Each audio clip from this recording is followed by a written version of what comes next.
พิธีพบปะแลกเปลี่ยนบทเรียนระหว่างกรมเสนาหักร่วมกับห้องหมอ5 เมษากรมใหญ่พลาธิการป้องกันความสงบกับแผนกเสนาหักและห้องหมอปกสแขวงนนน้ำทาในระหว่างวันที่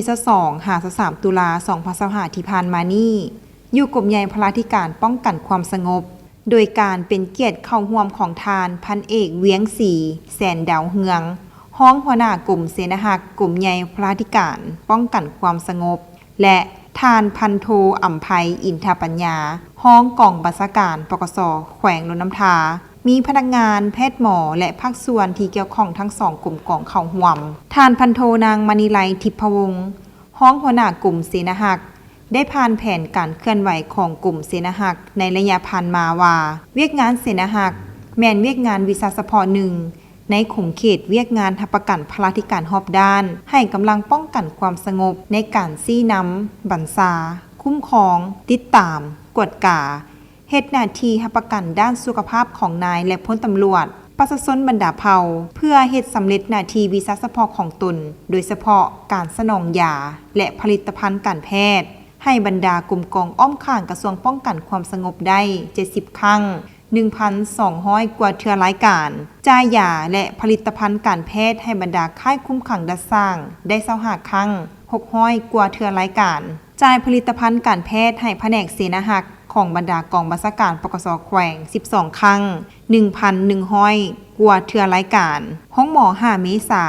ได้กวดติดตามสุขภาพให้พนักงานการนำนายและพลตำรวจ200 กว่าสหายกวดสุขภาพให้การนำประจำปี2025ทั้งหมด89ทานซักยาจ่ายยาปินปัวพนักงานการนำนายและพลตำรวจ200 กว่าเทื่อคนจ่ายยา32ชนิดจุดประสงค์การแลกเปลี่ยนบทเรียนในครั้งนี้ก็เพื่อเป็นการสรุปถอดถอนบทเรียนการจัดตั้งปฏิบัติเวียกงานทับประกันทางด้านสุขภาพในระยะผ่านมา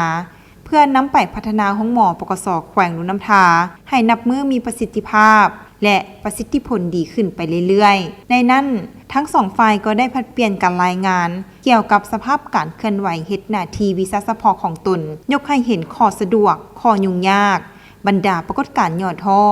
วิธีปรับปรุงแก้ไขและทิศทางแผนการในต่อหน้าเพื่อนำเอาบทเรียนดังกล่าวไปมูลไส้เข้าในขงเขตเวียกงานของตนรับประกันให้มีประสิทธิภาพและประสิทธิผลสูงขึ้นกว่าเก่าจากนั้นทางฝ่ายกลุ่มเสนาหักก็ได้นำพาคณะแลกเปลี่ยนบทเรียนในครั้งนี้เคลื่อนไหวเยี่ยมยามบรรดาแผนกที่ขึ้นกับกลุ่มเสนาหักและห้องหมอ5 เมษาเพื่อเป็นการลงติดตามและสังเกตพนักงานแพทย์หมอ